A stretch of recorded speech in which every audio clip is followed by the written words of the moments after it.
Hello, everyone. This is the Filmmaker Q&A for the feature film Intersect. We have Gus Holwerda, the director and writer of the film, Luke, who is the DP, and Abe Ruthless, who was Nate in the film. Welcome, and thank you for joining us. Thank you so much for having us. Thanks a lot for Hello. So where are you guys all located? Are you spread around the country? Or? The, what's known as the heat stroke capital of the world, Phoenix, Arizona. Home of the sunstroke. Yeah. So working on this film, what was your idea behind this film, and how did you get this project off the ground? Time travel, Lovecraft elements, cosmic horror. You know, what's funny is we had started off trying to make an adaptation of Haunter of the Dark, and we were holding auditions for that, and we met our lead actor, Jason Spizak, who was supposed to be with us tonight, but something came up and he couldn't make it. But he auditioned, and we were quite impressed with him. And when we started trying to get into Haunter, we were calling it the Haunter, we found that it was going to be a little too CG heavy and require some special effects that we didn't have money for. So we decided, we had this other idea kind of in the ether, which was a time travel movie, which went in reverse. And so we started kind of pounding away on that, and kind of couldn't help but integrate some of those Lovecraftian elements because they, they're so fresh in our mind from the Haunter. And so one thing led to another, and the script was what it was. And we started shooting it, and before long we were like, wow, this is going to have twice as many CG shots as the Haunter did. So yeah, we actually made a list of all the CG shots, and we're like, 60, that sounds like a lot. And then by the end, we talked to our CG guys, and they're like, yeah, we did 150. So like, it was way more than we ever expected. So lots of little things, not yeah, features, but little effects. But yeah, so that was the genesis of it, at least. And Abe, how did you become attached to this project? Did you have to audition for it? Did you already know Gus? No, yeah, I didn't know them. I had met Jason at other auditions, and then he emailed me and said, hey, we're making this movie, I'd like you to come read. And so I auditioned for him, and that's when I met them, is when I auditioned for the role. Yeah. There was pretty much nobody in our mind after we saw Abe. He was just the character. So we were like, that's the guy right there. Yeah. I could see that. Yeah. Yeah. All the actors had some, like the friends, like you felt like they had been friends for a long time. Did you guys all just get along and click right away? Yeah, no, we definitely did. And I had just met Leanne when we started the project, and Jason I had only seen once or twice, so we weren't really like friends, but we got along great on the set. Had a blast. Nice. Even though we filmed in Phoenix, Jason and Abe and Leanne and they're all very active in the LA film scene, but they just happen to be based, or at least they are now. They weren't then, but they happen to be based mostly in Phoenix. So yeah, a lot of back and forth, but at the time it all worked out. Right. We were all there. Yeah. Nice.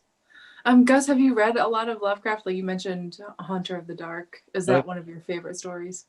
It is one of my favorite stories, yeah. And I still am hopeful that maybe someday we'll take a crack at it, a crack at the Shining Trapezohedron. But yeah, I'm a Lovecraft fan. I actually made, here, I'll show you this. I would never break this out anywhere else, but this is the Lovecraft book I made. Oh, very nice. Which is every story. I printed them out and made this book with the help of some people online. But this is my Lovecraft book, and it's filled with some illustrations of my own, some random things I found over the years. But yeah, that's my Lovecraft tome right there. So that's your Lovecraft card punched. That's right, exactly. Street cred. Card carrying cultist. Okay, excellent. Yeah. I'm just gonna let people know in the chat that we are live. Cool. Ask your questions. Okay. While we're waiting for questions, Gwen, I'd just like to say, because we're the last, I think, Q&A of the festival, I just wanted to say. There's actually one more after you. It's okay. But I wanted to at least say that you guys have just done such an amazing, I mean, honestly, amazing isn't the right word. I'm not sure what the word is. Otherworldly, maybe, job with this festival, because, I mean, how did you pull this off? You know what I mean? Like going into the into the COVID world and still pulling this festival off. I don't know how you guys did it, but you managed to do it, and it seems utterly seamless from where we sit. Everything looks great. Everything came out great. Excellent. Good. I'm sure it was a lot of hard work. I'm sure it was not seamless behind the scenes, but Yeah. great. If we were in a real audience, everybody would be giving you a standing ovation right now. Yeah. So yeah. Oh, thank you. Congratulations for sure. Yeah. Well, we do, and I'm Brian, by the way. We do have a wonderful community, and they're very, very forgiving of us. Like, I'm pretty sure we are, the biggest festival amateurs on the planet, and yet we have this festival that's that's been around for 25 years and has an amazing audience that comes to it every year. There are people who have been to all 25 years now.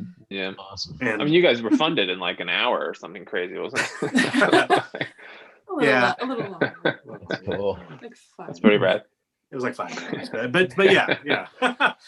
You took a nap and you were funded.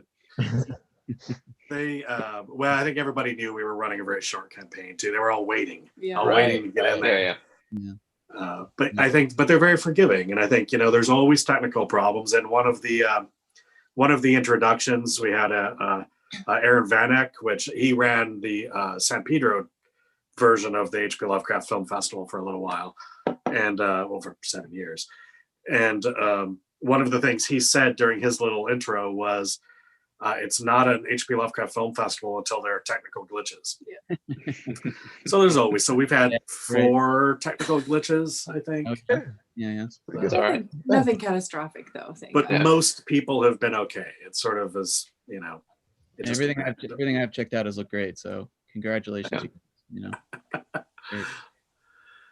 Very cool. Excellent. Well, I just wanted to ask about the through line because it's very heavy on the sci-fi, but there are obvious Lovecraft references there and themes, like with the Miskatonic University and the creatures that the monsters that stalk Ryan, and how, like, was it your intent? I mean, so you wanted to make Haunter and then you switched it over to a sci-fi movie.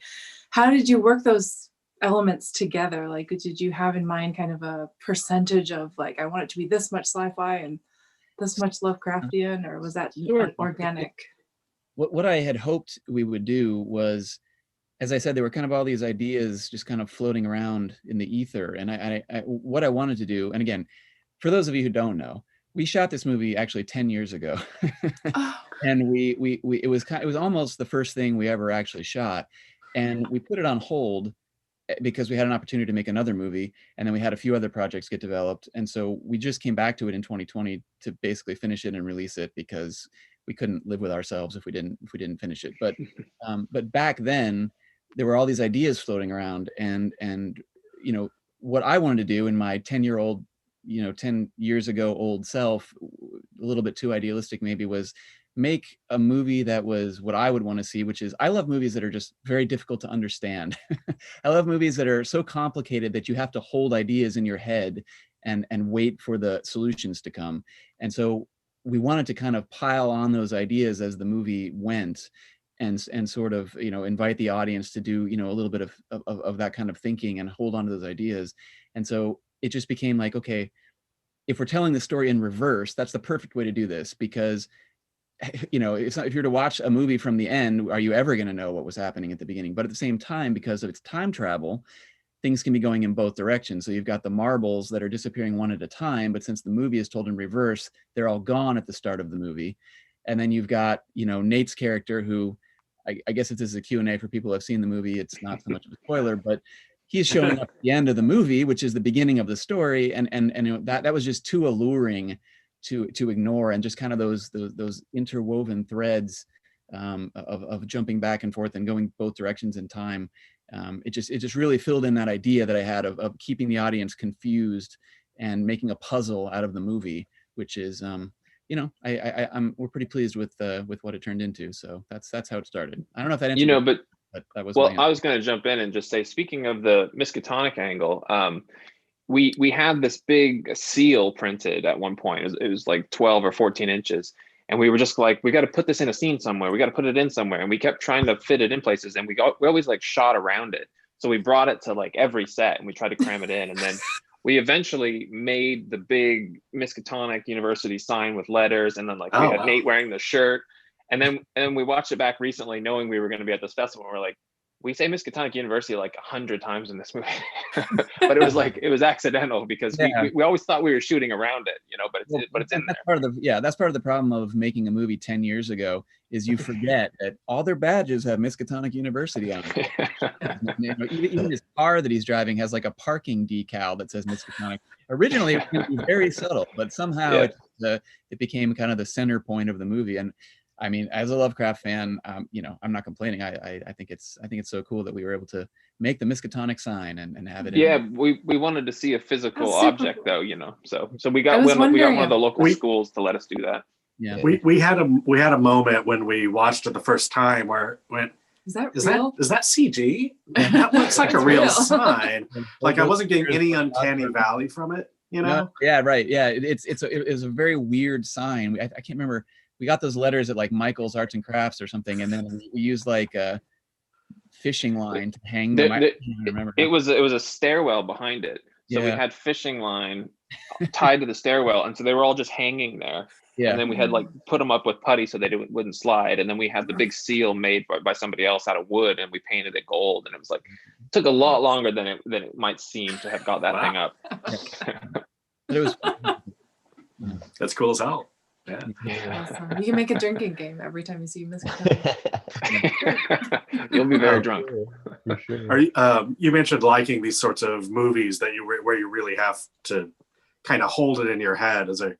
Are you aware? Are you a fan already of the film Primer? Oh yeah, of course. Yeah. Sure. Yeah. I love that movie. I mean, I'm unabashedly a fan of David Lynch and I mean, just anything like that. Anything that's just like messes with your head. I like those kind of movies. I don't know if they still have a place today. You know, it doesn't seem like those kind of things are hugely popular these days. But I still like them. I go back and watch David Lynch movies every week.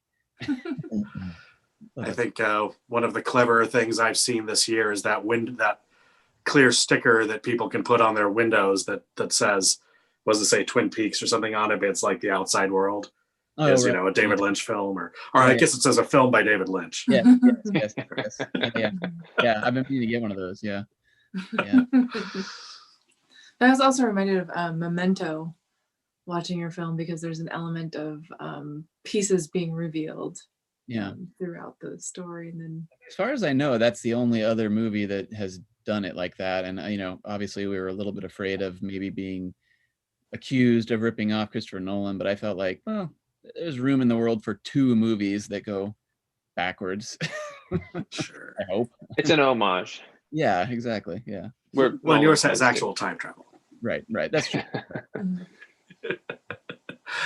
One of the things I was going to ask you about was the cool sort of vintage look of the piece. But I realize now you made it 10 years ago. That's probably it's of a vintage, yes. Yeah, I think that has a lot to do with that feel. But I feel like it gives it kind of this. But that was when the principal photography was shot, but they continued working on it all the times with the CG and post. But it does have this kind of a timeless feel. I kind of feel like it has this cool, and it gives it a cool little vibe. Like it's like you can't really, something's off like that. Yeah. Like you know, and I like that. So. It has a nice little patina of age. You know, we were talking to somebody recently, and they were like, I was watching the bonus features on iTunes, and your slate said 2012. That must have been a mistake. I was like, nope. You're time traveling as you watch this movie. We were going to release it and call it the 10th anniversary edition. Yeah, and the fact that it's a time travel film, you know, makes it all the better. Yes. You know, makes so the kids in the film, Anthrok in our Discord server says, no shade to the adult actors, all great, but those kids were amazing and added so much to the depth of their adult characters and friendship. How did you get those performances from them? Well, the kids are great, and thanks so much for that comment.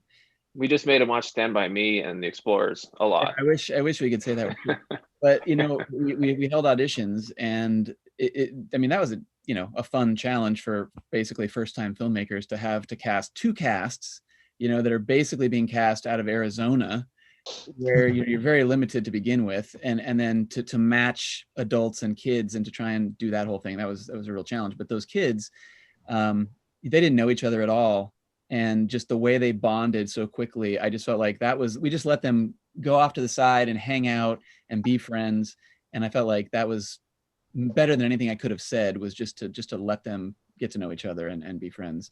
And then, except for of course the bully, who I still love him. I love Jacob Lacey as the bully. I think he just nailed it so good. I believe he's a pastor in a youth group at a church now. So he's definitely not that character at all. Yeah, he's fulfilling the prophecy. Right. Yeah. Well, you get a real sense of his the younger bully, of the, not that he's a necessarily bad person, but you get the sense that there's something going on in his home life that's making him interact with the world that way. Yeah. Well, and a lot of that comes from those kids. You know, I don't want to dive too much into their personal details, but all those kids had issues of their own, you know, as all kids do. And so I think we just got so lucky that they brought those qualities, you know, like different, maybe it wasn't the kid who played Ryan that was bullied, maybe it was another kid, but they all knew, you know, they all had those senses and those feelings. And so I think we just got lucky, and I totally agree. I think the kids are so great. And again, another lesson learned from, you know, indie filmmaking. My 10-year-old self, I would have told them, finish that movie immediately, because you can't go back and do reshoots 10 years later. Those kids have kids of their own now. You know what I mean? It's They're all If only there was a way that you could have, you know, filmed them young 10 years ago and then filmed them 10 years older now. Well, you know? we thought about that. We thought about having an intermittent scene in there where it's kind of bridging the gap of their ages. But we thought, well, if we do that, we will never finish this movie. Got to get it. It'll just keep growing, and it was already 2 hours long anyway. So yeah, that was cut down to get Yeah. had to cut it down to get there. So Oh my gosh. So I'm curious then, what are some of the things that you had to cut out? There was a lot more bullying. There was some of that, and we just felt like, you get the point. You know, there was a scene that was really hard to cut, which was a almost shot for shot homage to the fighting scene in the movie Explorers, where Ethan Hawke gets his butt kicked. And but it's that right in the face, that cut shot right to that. Like, I loved it, and it wasn't the best scene for our movie, but like every time I saw it, I was like, it's Explorers. Yeah, we liked it. That one had to go. And there was just a lot of, I don't know, you know, we tried to do as much experimenting as we could, but again, we were so young and inexperienced at the time. And so we would try things. And while the ideas were maybe unique or challenging or creative, they just didn't fit. They just didn't fit with the movie. And we kind of decided early on, we had to make a decision how the tempo of this movie was going to be. Was it going to be a slow burner, or was it going to be a mishmash? And I feel like we decided to go, let's just embrace the slow burn, which again, I'm not sure those movies are being made these days, but I still like them. So we just decided that was the direction we were going to take it. And so, well, one thing they always say, if you want to cut your movie down, is to like eliminate a character, which we didn't actually do. But after we filmed, we had met Richard Dawkins, and we got lucky enough to be kind of friendly with him, and he said he would be the voice of our computer. So we did shoot all the scenes with the young kid in the lab, reading all the timers and saying all the alerts and things like that. And then kind of removing that just made those scenes just cinch up a little bit and go much quicker. And then having Richard in there, it just felt richer. yeah. To have one of the smartest human beings on the planet being the voice of your computer. Yeah. He actually, and he said about doing it, he was like, I don't understand why you don't just get Stephen Hawking to do this. Like, Two on the nose. The smartest guys on the planet, but there is a reason, and it's so. But we actually were lucky enough to get to know Stephen Hawking a little bit too. The movie we made in the middle of finishing this one was called The Unbelievers, and it was a science and culture kind of mishmash documentary, and we got to hang out with Stephen Hawking on that. We were actually at one point going to try to get him to be in one of the party scenes of Intersect, sitting in the corner, you know, talking to some of the lab techs and things. Yeah, but it just didn't work out for scheduling. But would have been cool. Would have been neat. Yeah. I'm curious about, I mean, the film, there's answers in there if you're paying attention, and maybe you need to watch it twice, but the idea of weaponized technology is not new in any sense of that concept. But in your film, there's kind of not a specific application, but it does seem like they're worried about the technology ending up in the wrong hands. Like, what do you imagine that would be? Well, The wrong tentacles. right. Well, I think the idea was that, I hope it's pretty clear, because Nate actually says it in the flash forward moments, but that everything is being manipulated over time by these beings. And so, there's talk in there, of course, of maybe NASA will get their hands on this or whatever, but I think that the real fear is that something outside of us, outside of humanity, at some point may decide to take advantage of what we've created. And that could be terrible. I mean, nobody's thinking about that. I guess that's because it's probably a crazy thing to think about, but at the same time, crazier things are happening these days. So we should look out. Our iPhones might suddenly be taken over by Cthulhu. I don't know, but yeah, I think that was kind of the undertone of it anyway, is that the something we just can't understand could take advantage of us through our tech. So it's kind of a from beyond element there. Yeah, absolutely. Yeah. I was on a panel many years ago at Dragon Con with Ken Haidt, and somebody had said, well, how do you talk about H.P. Lovecraft? How do you do Lovecraft when everybody has, an iPhone, and everybody has, and there isn't this sort of mystery, how do you do that? And I thought he had a very smart answer, which we said, well, this would be, Lovecraft would love this. The thing you have in your pocket is what allows your mind to correlate all its contents. We're on the cusp of that new dark age now, precisely because we have the technology to both reach out and be reached by things from outside. Yeah. And if it's, maybe it's all just a metaphor for Russian, social network hacking, right? But Yeah. we're definitely susceptible to forces that are in some way beyond our understanding, but which definitely influence our behavior. Well, I wish I could say that, 10 years ago we were forethoughtful enough to have foreseen Russian hacking,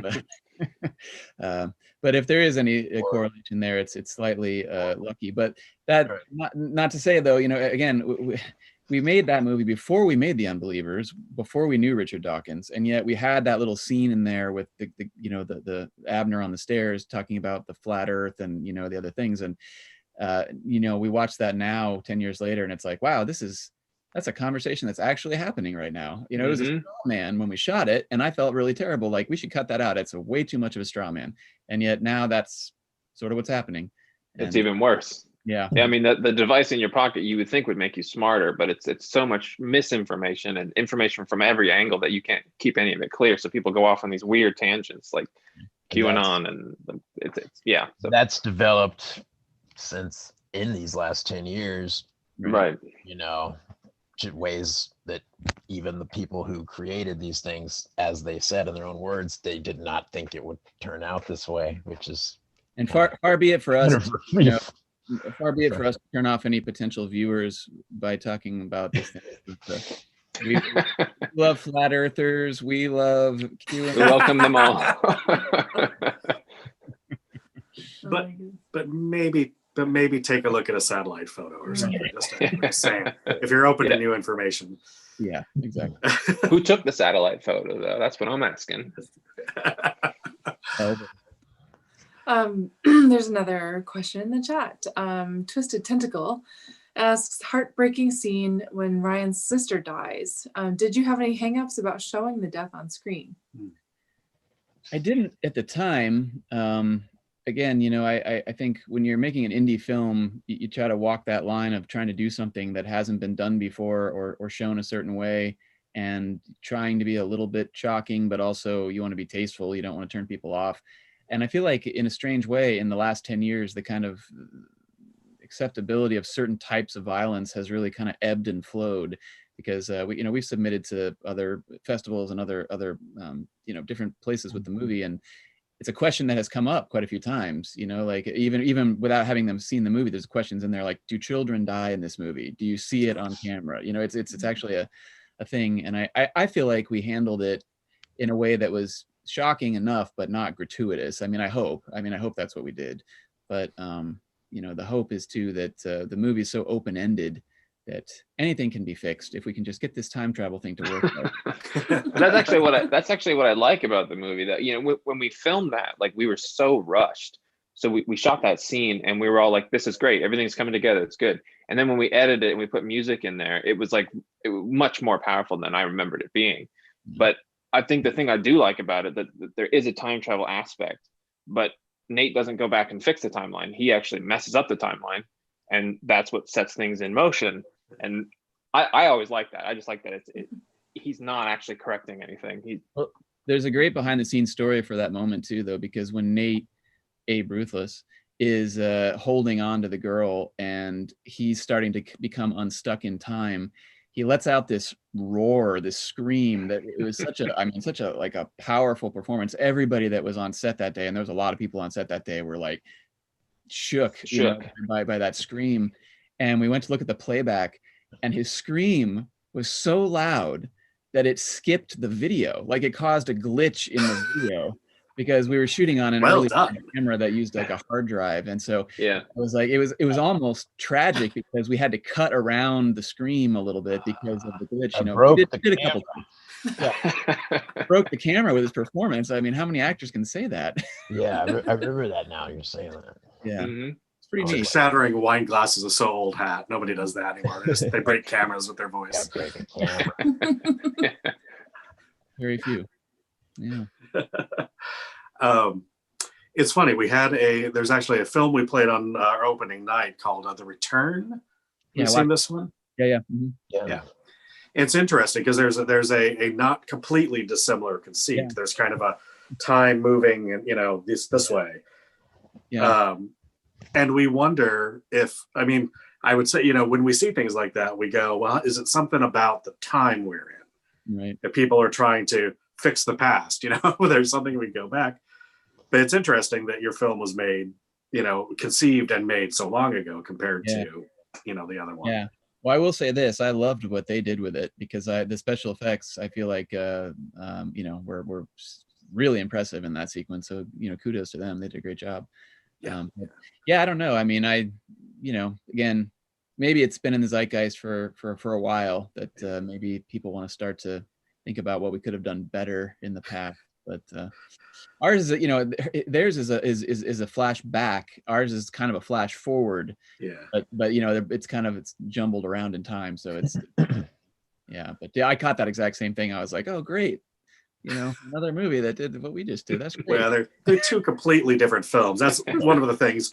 But that's part of why we did it the way we did. That's why we programmed them on one night and then you at the opposite end of the festival, kind of poetry, as sort of end caps. Yeah. Exactly. Cool. Yeah.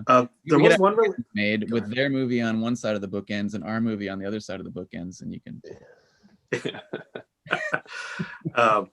There's one thing I noticed that I'm curious about whether or not it was intentional. And being a time travel fan myself and a fan of time travel movies, or really even time travel books, I'm thinking about H.G. Wells' Time Machine. Sure.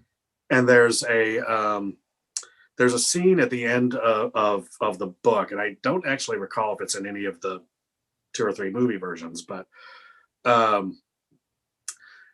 that I felt very strongly at the end of your film, sort of when he shows up kind of in the woods.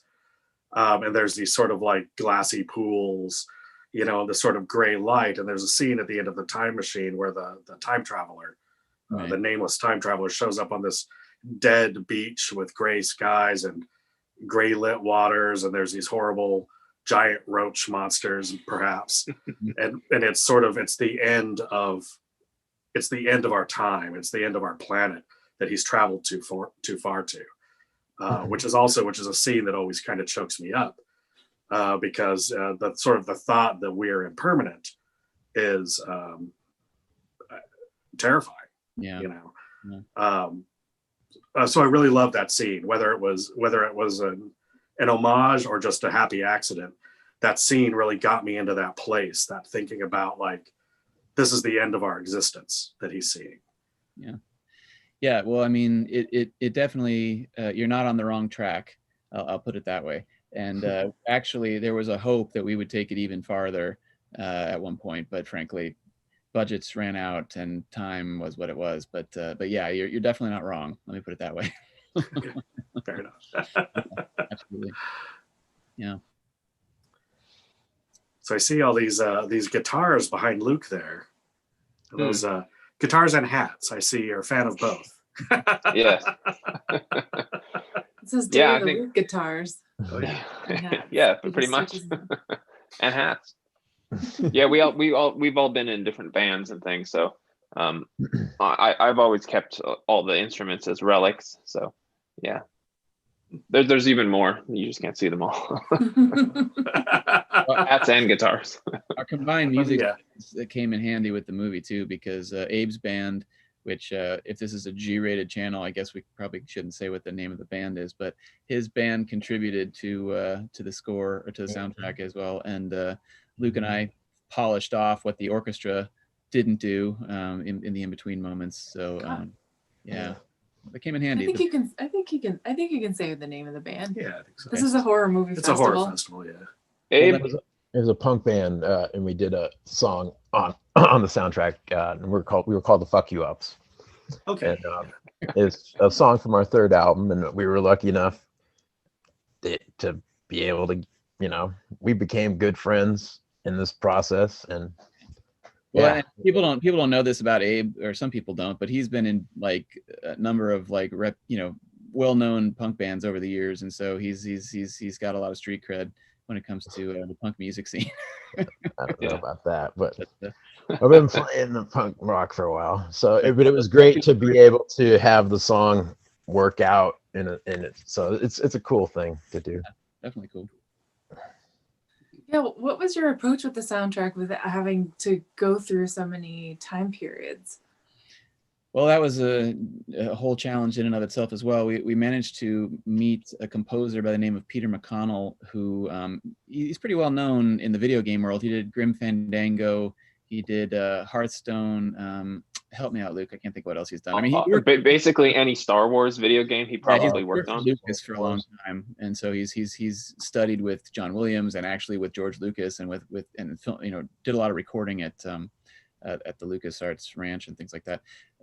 But we spoke early on, and I said, there's two movies here that need to be scored. We need, the kids are going to need a certain kind of music, and we definitely want to harken back to that 80s and 90s, Goonies and Explorers kind of music if we can. And the other thing is just dark and disturbing and, low tones and hardly even music. And he went away and he came up with themes for both. And I was like, wow, this is amazing. He's like, now let me play you the version that we're going to do with the orchestra that I'm going to bring to the table. I was like, sure, let's listen to that. And so, I'm just like, okay, I don't know that we can afford this. And he's like, trust me, I'm going to call in some favors. This is going to be amazing.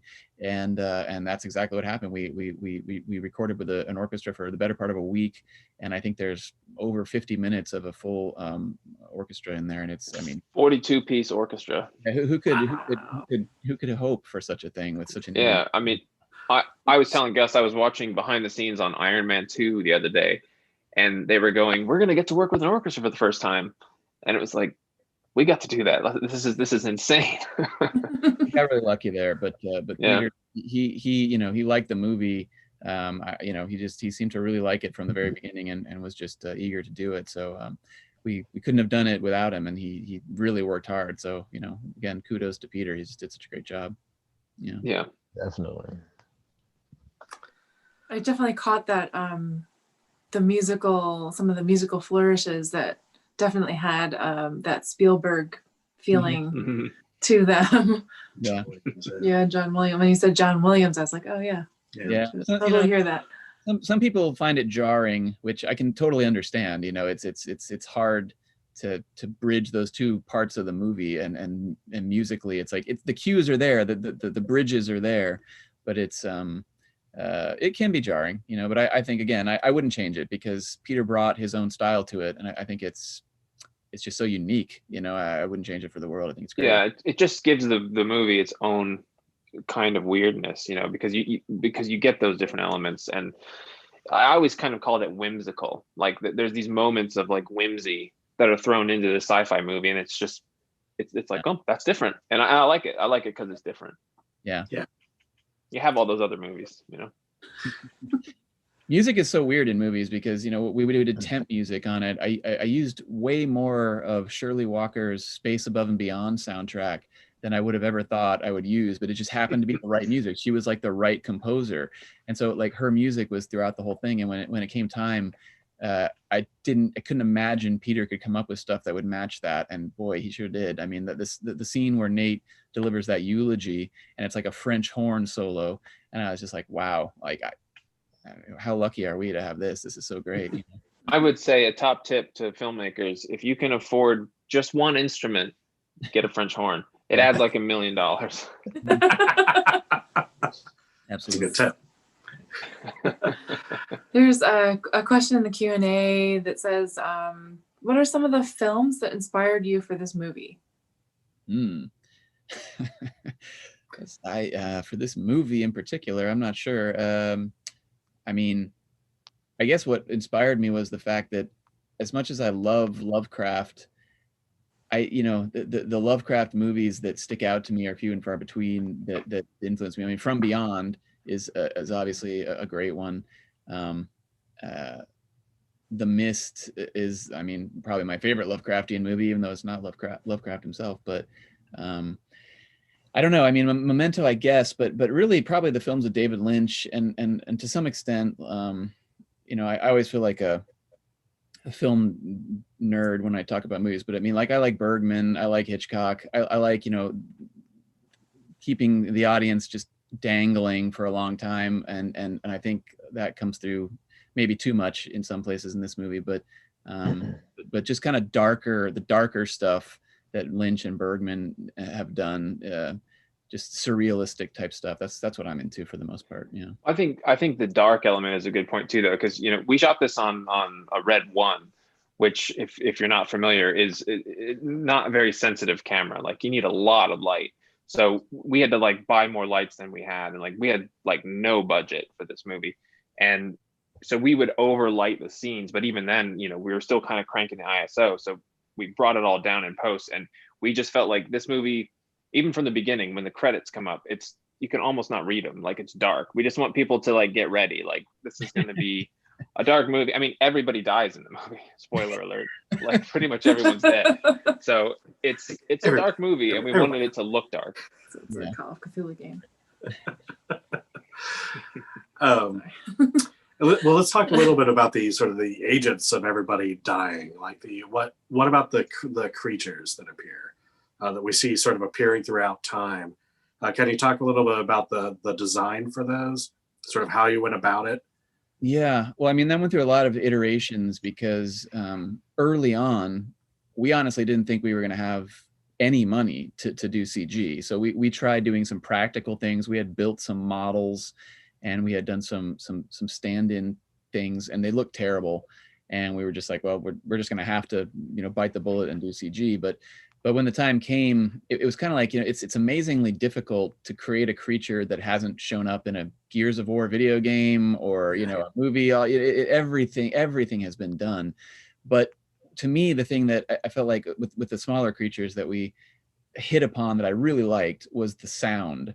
You know, that they make this like breath sound that just never stops. It's almost like they're, you know, breathing a vapor of disorientation or something onto the characters.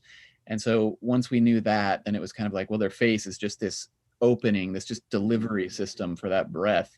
And so, they could be compared to spiders or crabs or whatever you want to compare them to. But I think that face and that breath is what I like most about those creatures. And I remember we used to talk about it being like a a bunch of pencils that you could go and scoop them all up into one little thing of legs. Right. So not quite spidery, but like spindly like that, and just odd, but the face hanging real low. When you collaborate with the CG, team, which our CG team was a group named Tomahawk, and they're in an Emmy award-winning group out of Phoenix, previously in LA, but they came to Phoenix, and this was one of the first projects I think they did once they came from LA. And you give them your ideas, and then you let them design, and you hope that you have a meeting of the minds that's good. And I think it was. I think they did a good job. I think they met us in the middle, and pretty happy with how it turned out. I think there was one.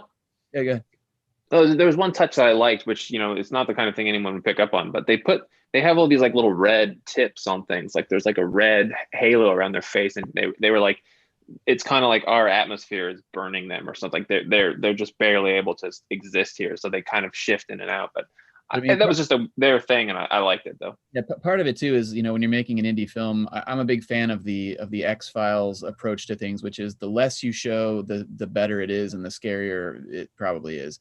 And especially when your budget's going to be limited for CG, and so we try to keep them shadowed for the most part. And then of course there's the scene where you see them in broad daylight, which is like, wow, okay, we're going to see these things now, and you have to eventually. But I think hopefully keeping them in the shadows kind of makes them creepier and interesting. And especially at the end when it comes out of the big tear, you still don't really see what it is. You just know it's big and it's coming.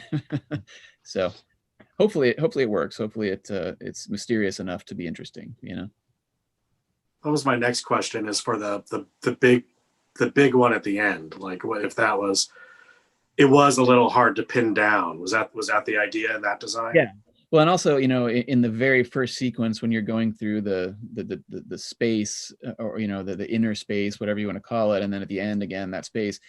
If you look at those frames, you see a lot of things. You see a lot of squid-like things and a big creature. In the distance, there's a lot to see.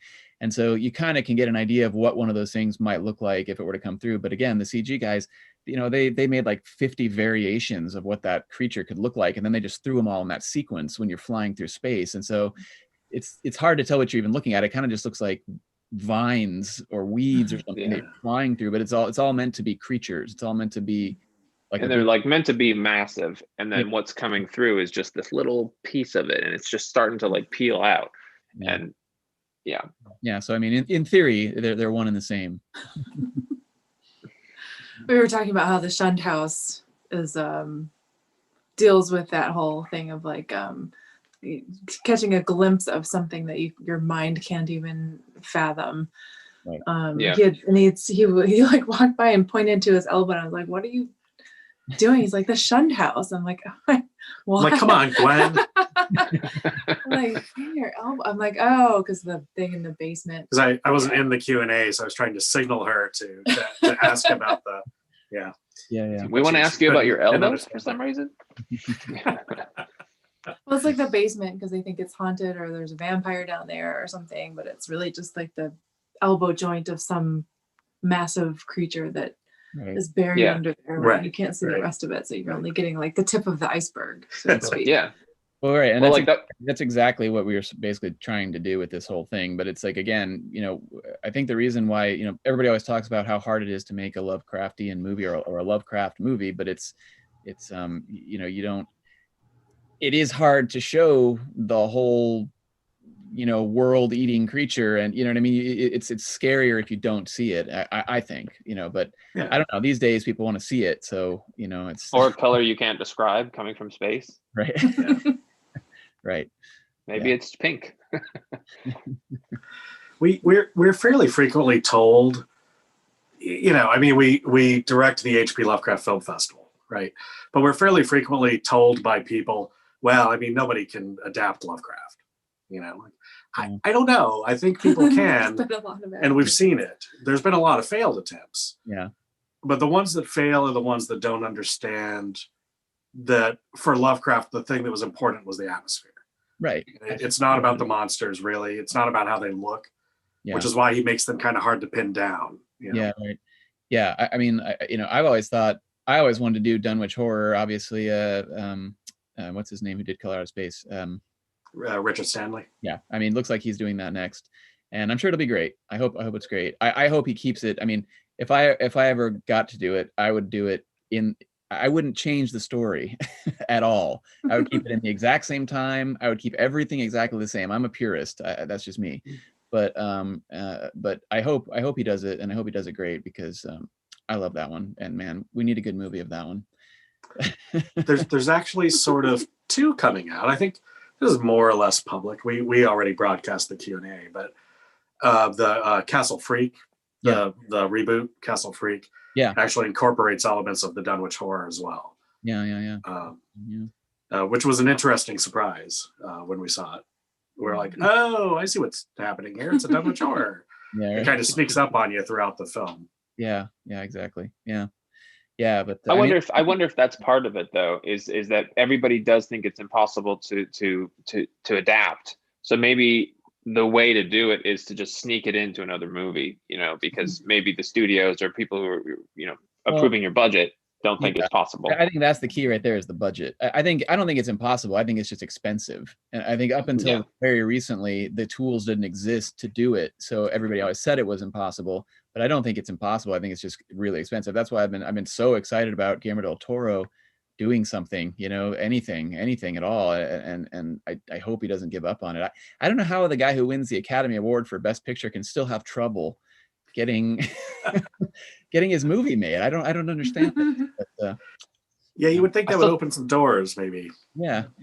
I still think it's money, and I think it's like brand recognition still, like on a global scale. And I think maybe things like Lovecraft Country are going to open that door a little bit, because as far as I know, that's going down really well, even though it's not actually Lovecraft. But I think being able to point to that as like a success will make it easier.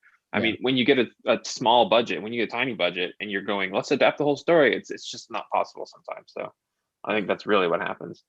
Yeah. I mean, most of the most successful ones we've seen have been short films.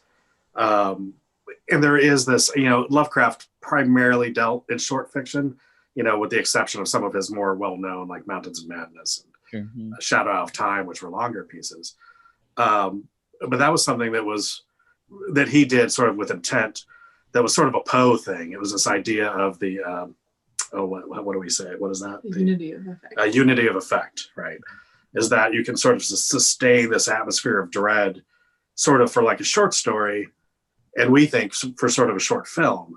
But once you have to kind of do that for a whole novel or a whole feature film, now you're in very different territory. Now you've got to develop characters and, have light moments and dark moments. And, whereas if you're doing a short film or writing a short story, you can sort of kind of tread that path from beginning to end, that's right. I also think it's only impossible until somebody does it, and right. Well, that feeling of dread, I think, is the thing for me,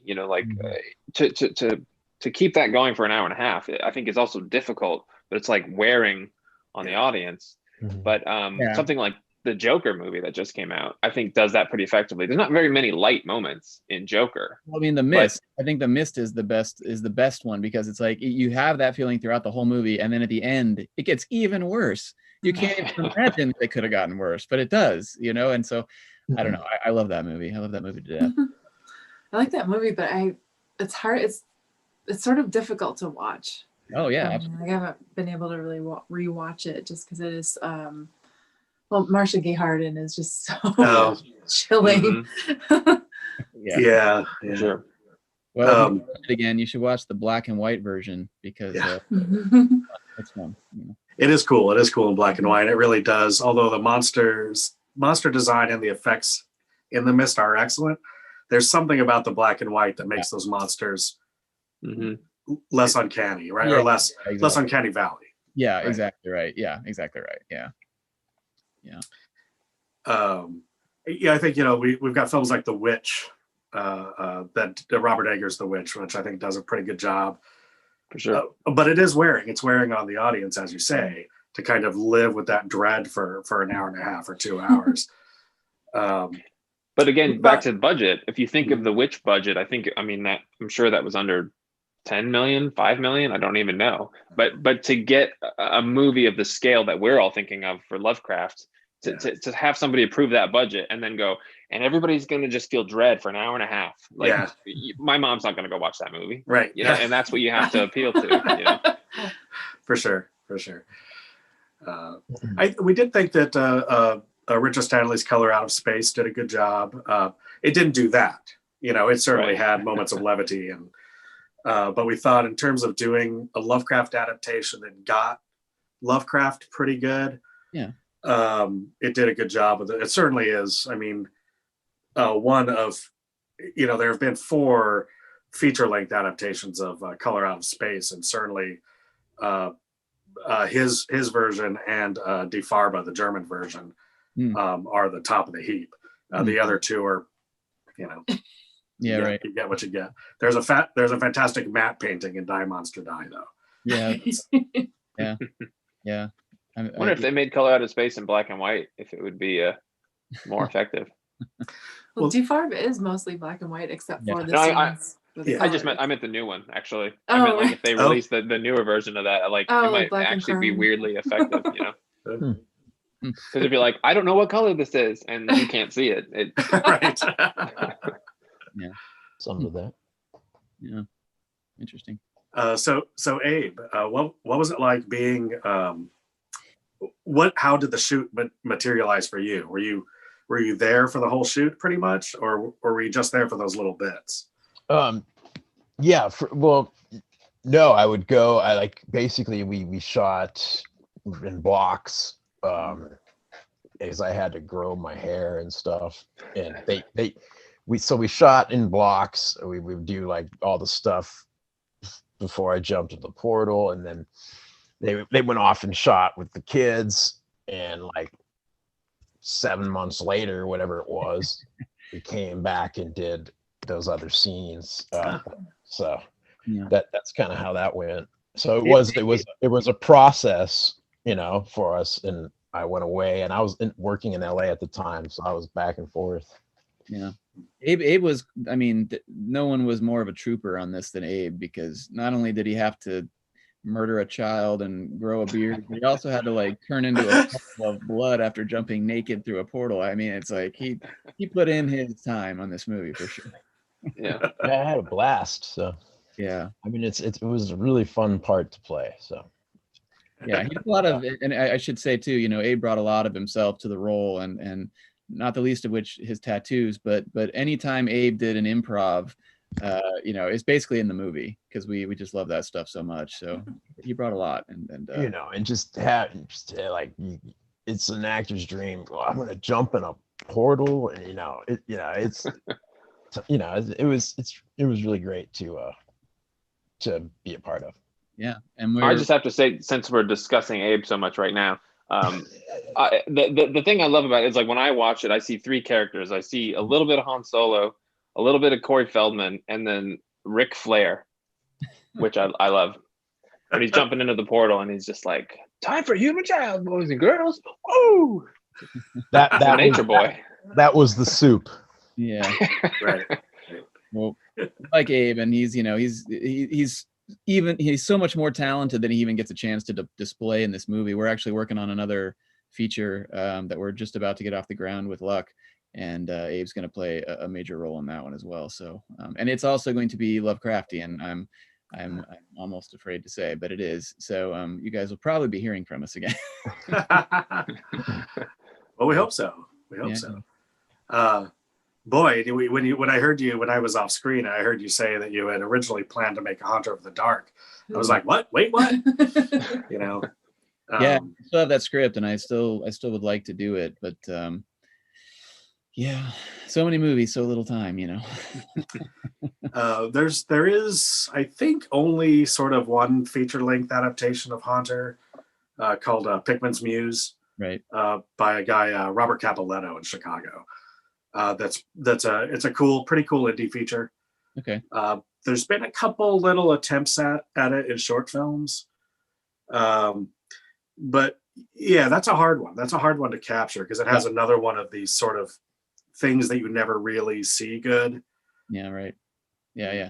No, I love the story, and I love the idea of the shining trapezohedron, and just so much stuff that we would love to get our hands on, But I don't know. It's we've had some interesting adventures in Hollywood in the last decade where we've pitched a lot of scripts and tried to get things off the ground, and actually tried to get some literary adaptations off the ground.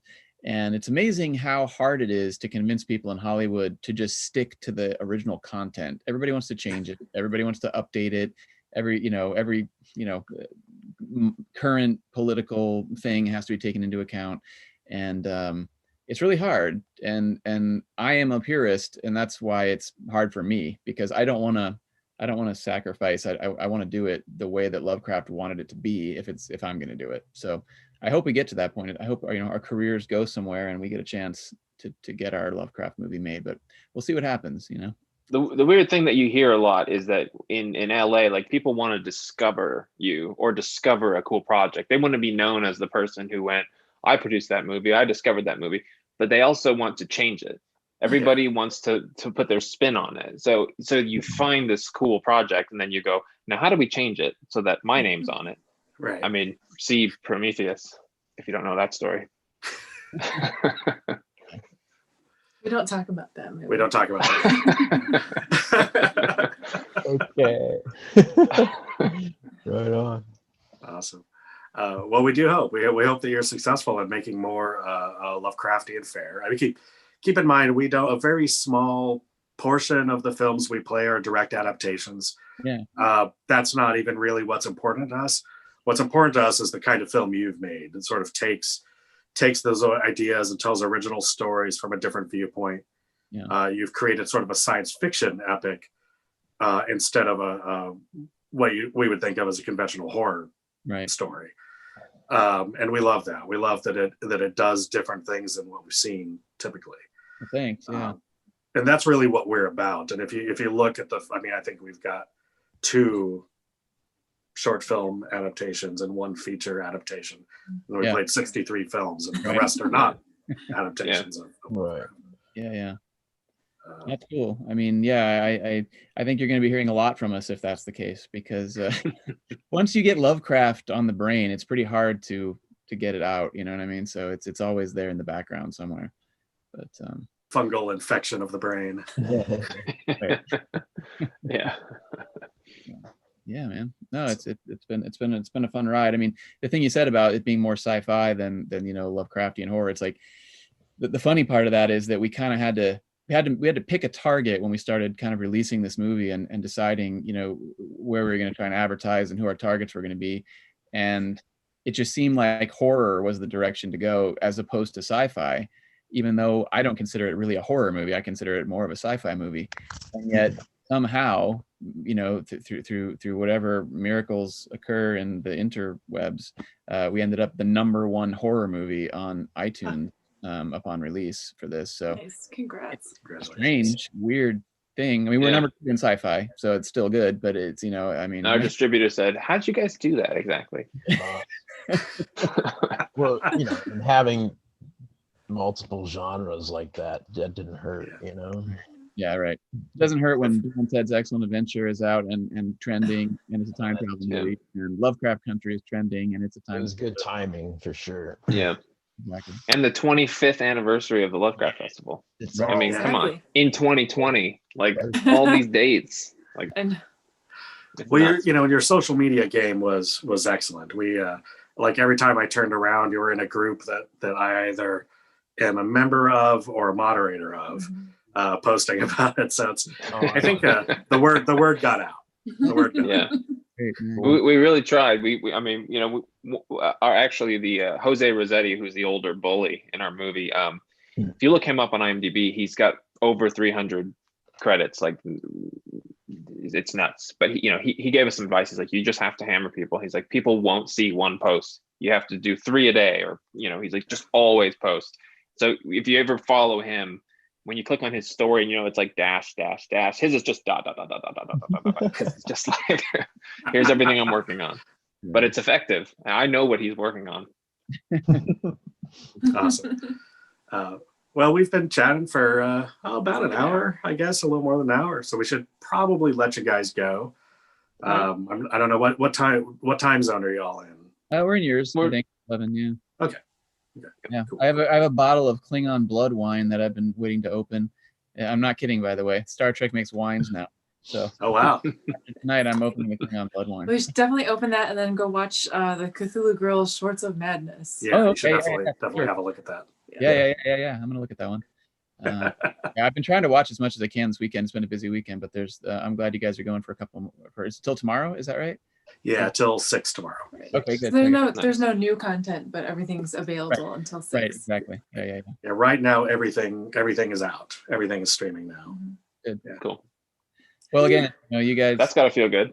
Yeah, Yeah. and you've done I It's don't my know. time. People will never know how much work it takes to do something like this, but we kind of do, and I know you guys do. So, kudos to you and congratulations. And just, I Yeah, mean, definitely. that's off. And Thanks. really, Thanks. really honored. I mean, Luke and Abe know how much I love Lovecraft, so it's really been an honor to be part of your festival. So, really can't thank you.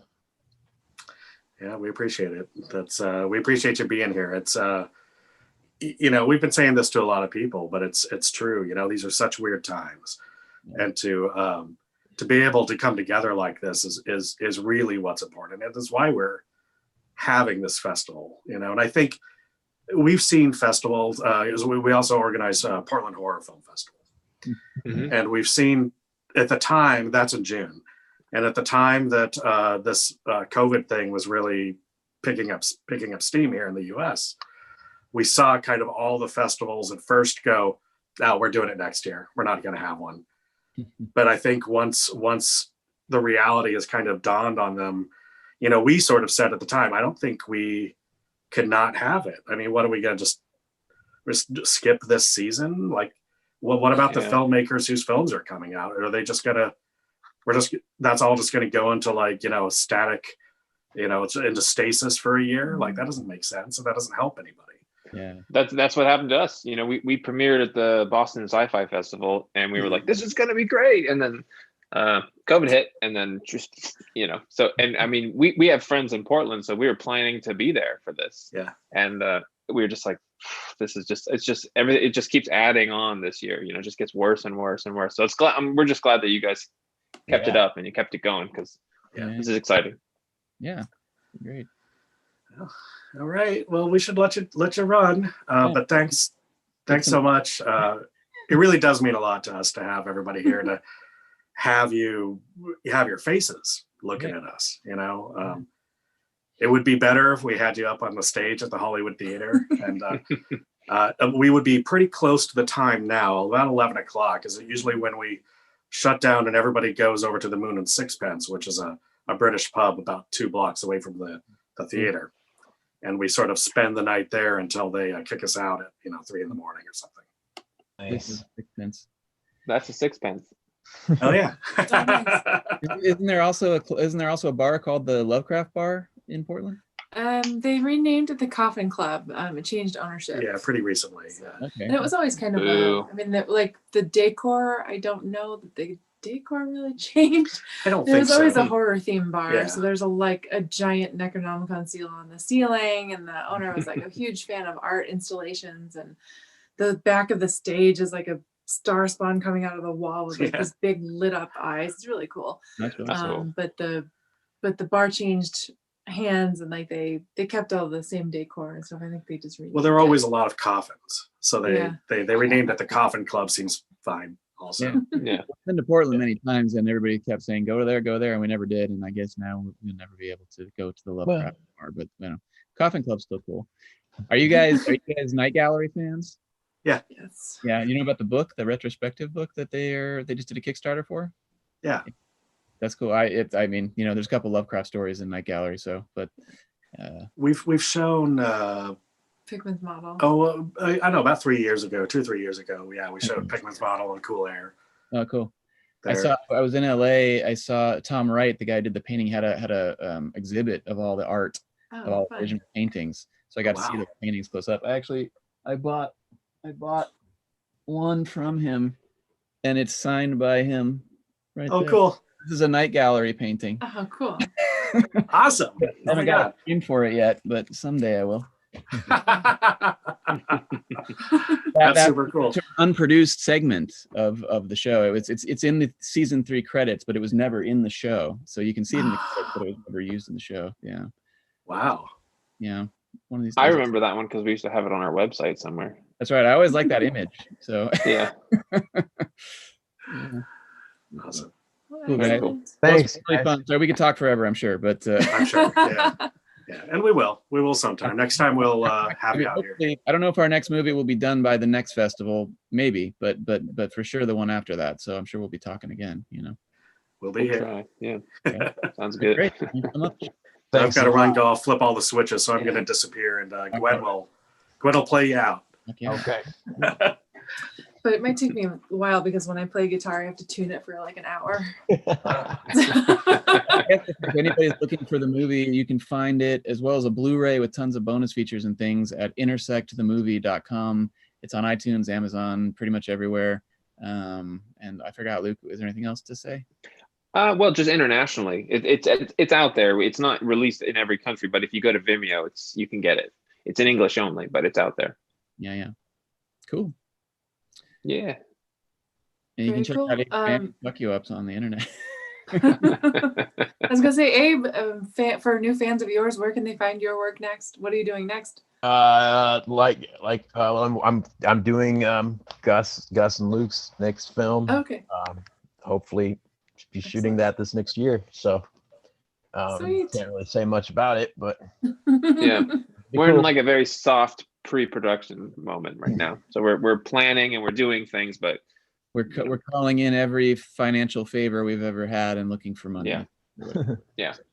All right. Well, best of luck to you. And if there's any way we can help you promote stuff, let us know. Absolutely. Cool. Thanks Thank very you so much. much. All Thanks for right. having us. It's been awesome.